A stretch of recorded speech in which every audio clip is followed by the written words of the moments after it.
आज बैठक पार पडली. बैठकीमध्ये तुम्ही असे देखील म्हणालेत की ज्या पद्धतीने भाजपने कुठेतरी भाजप आणि शिवसेना दाबण्याचा प्रयत्न केला आम्हाला आणि याच्या विरोधामध्ये आम्ही कोर्टामध्ये जाणार. ज्या पद्धतीने EVM मध्ये जो काही घोटाळा झालेला आहे आम्ही स्पष्ट भूमिका आमची घेत आहोत. लोकशाहीचा हा गळा घोटण्याचं काम हे निश्चितपणे झालेलं आहे.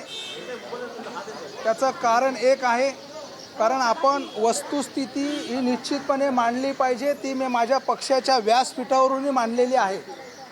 आणि माझ्या प्रभाग 76मधून मी निवडणूक लढवत असताना आज त्या ठिकाणी कार्यकर्ते असतील, पदाधिकारी असतील, ते आम्हाला वारंवार सांगत होते की त्या ठिकाणी जे आपलं घड्याळाचं 2 नंबरचं बटन आहे ते जोरात प्रेस केल्यानंतर कुठेतरी ते आवाज करते ना, तर ते प्रेस होत नाही आहे.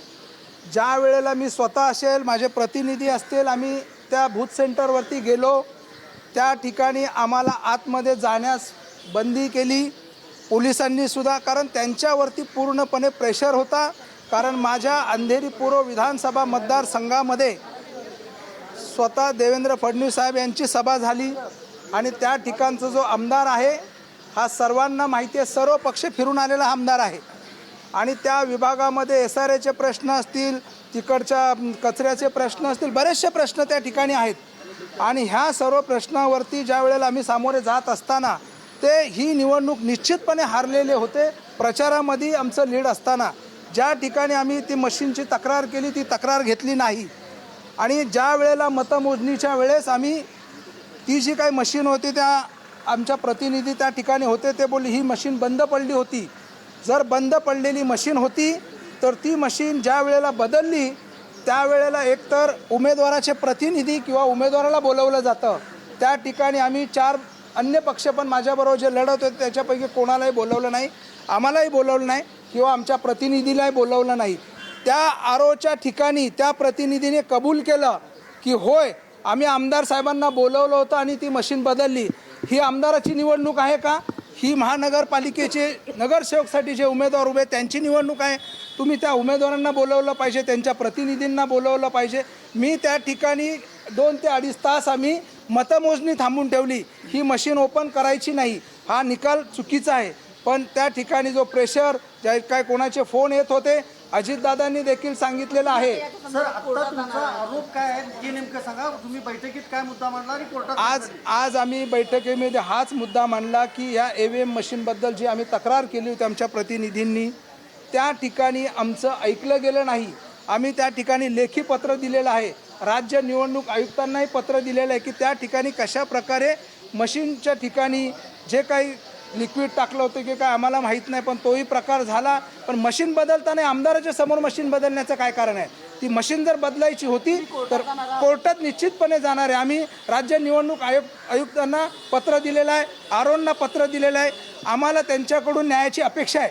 जर न्याय नाही मिळाला तर आम्ही निश्चितपणे जाणार आहे. EVMचा घोटाळा झाला असं म्हणणं आहे तुमचं? या EVMचा घोटाळा निश्चित झालेला आहे. हे पहा, राज्यभर देशभर आज आपण पाहिलं असेल, राहुल गांधी असतील, स्वतः कधी न बोलणारे शरद पवार साहेब असतील, त्यांनी देखील EVM मशीनबद्दल शंका घेतली. आज राज ठाकरे असतील, उद्धव ठाकरे साहेब असतील, यांनी तर डेमो दाखवले की EVM मशीनमध्ये कशा प्रकारे हेराफेरी होते. आणि आज आम्ही प्रत्यक्ष निवडणुकीला सामोरे जात असताना आम्हाला हा प्रत्यक्ष अनुभव आला. मी सुद्धा स्वतः हे बोलायचो की हरल्यानंतर बोलतात EVM मशीनमध्ये घोटाळा आहे, पण ज्या अर्थी आपण प्रत्यक्षपणे ज्यावेळेस आम्ही सामोरे गेलो आणि हा जो अनुभव आलेला आहे हा अतिशय वाईट असा अनुभव आलेला आहे. आमची फक्त एकच रिक्वेस्ट असेल राज्याच्या मुख्यमंत्र्यांना आणि आमचे दोन्ही उपमुख्यमंत्री एकनाथजी शिंदे साहेब असतील, आमचे अजितदादा पवार साहेब असतील, ह्या जर प्रकारे जर ह्या निवडणुका होत असतील तर निश्चितपणे लोकशाही ही निश्चित संपुष्टात आलेली आहे आणि जनतेमध्ये निश्चित रोष आहे. एक प्रश्न असा आहे की तुम्ही ज्यांच्यावरती आरोप करत आहात सरकारमध्ये ते तुमचे मित्रपक्ष आहेत, तर अशा पद्धतीने जर निवडणुका होत असतील तर राष्ट्रवादीने आता सरकारमधून बाहेर पडलं पाहिजे का? कारण की हाच मुद्दा आपल्या बैठकीमध्ये सुद्धा चर्चेमध्ये आला होता.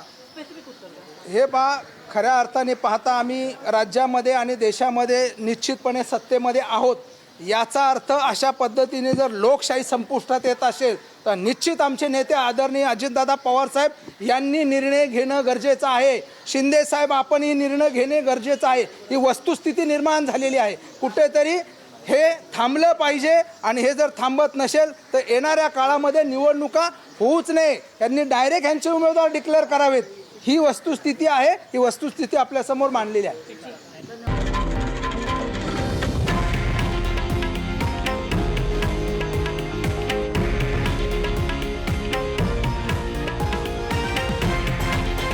हे आहे देशातील नंबर 1 न्यूज नेटवर्क आणि आपण पाहत आहात TV9 मराठी, एकमेव.